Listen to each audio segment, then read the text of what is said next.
Hello दोस्तों। स्वागत है आप सभी का मेरे चैनल सच एंड सीन में। मिस्र यानी इजिप्ट, जहां सदियों से रहस्यमयी ताकतों, pharaohs के श्राप और पिरामिड्स की कहानियां दुनिया को हैरान करती रही हैं। वहीं 2000 के दशक में काहिरा में एक ऐसा मामला सामने आया जिसने पूरी दुनिया को हिलाकर रख दिया। ये मामला था एक नौजवान महिला का, जिसने दावा किया कि उसके साथ हर रात एक अदृश्य मर्द यानी जिन शारीरिक संबंध बनाता है।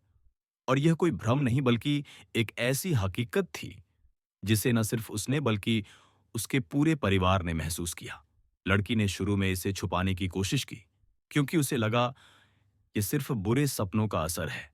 लेकिन जब यह रोजाना होने लगा और उसके शरीर पर नीले निशान, खरोंचें और थकान साफ दिखने लगी, तो उसने अपने परिवार को सब कुछ बताया। परिवार ने शुरुआत में इसे मानसिक बीमारी समझा और डॉक्टरों के पास ले गए, जहां स्किज़ोफ्रेनिया, हेलुसिनेशन और स्लीप पैरालिसिस जैसे नाम लिए गए।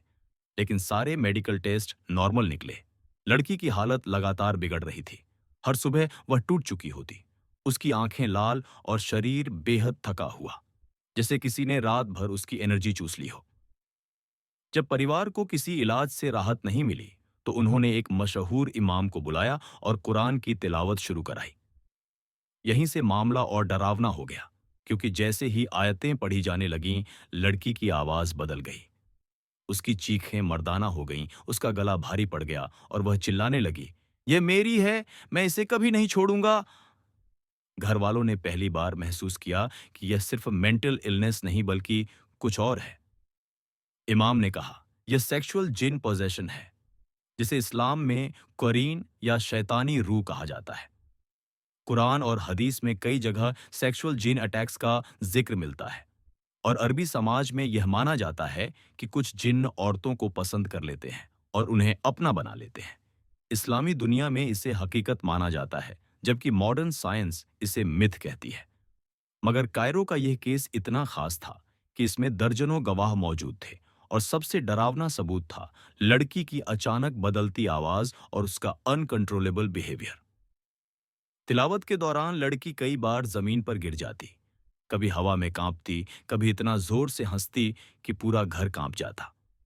उसकी बातें भी अजीब थीं। वह कहती, अगर तुमने इसे छुड़ाने की कोशिश की तो मैं इसे मार दूंगा। इमामों ने बताया कि सेक्सुअल जीन पॉजेसिव हो जाते हैं। वे औरत को छोड़ना नहीं चाहते, क्योंकि उन्हें उसकी एनर्जी और उसका शरीर चाहिए होता है।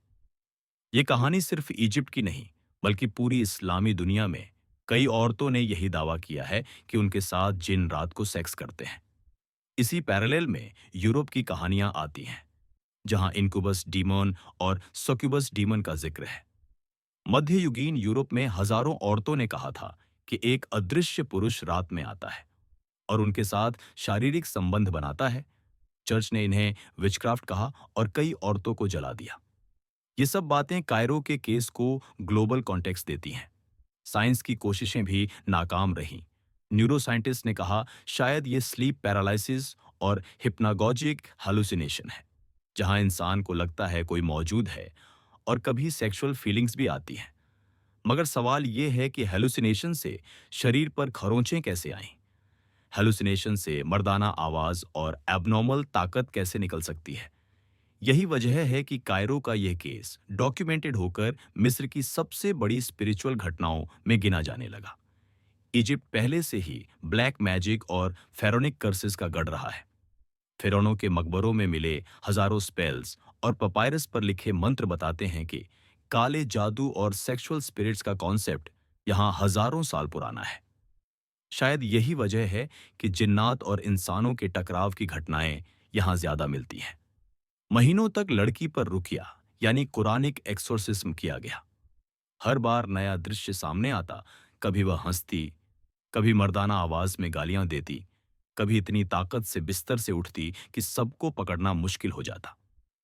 परिवार का कहना था कि कई बार उन्हें लड़की के कमरे से अजीब बदबू आती, जैसे जलता हुआ गंधक।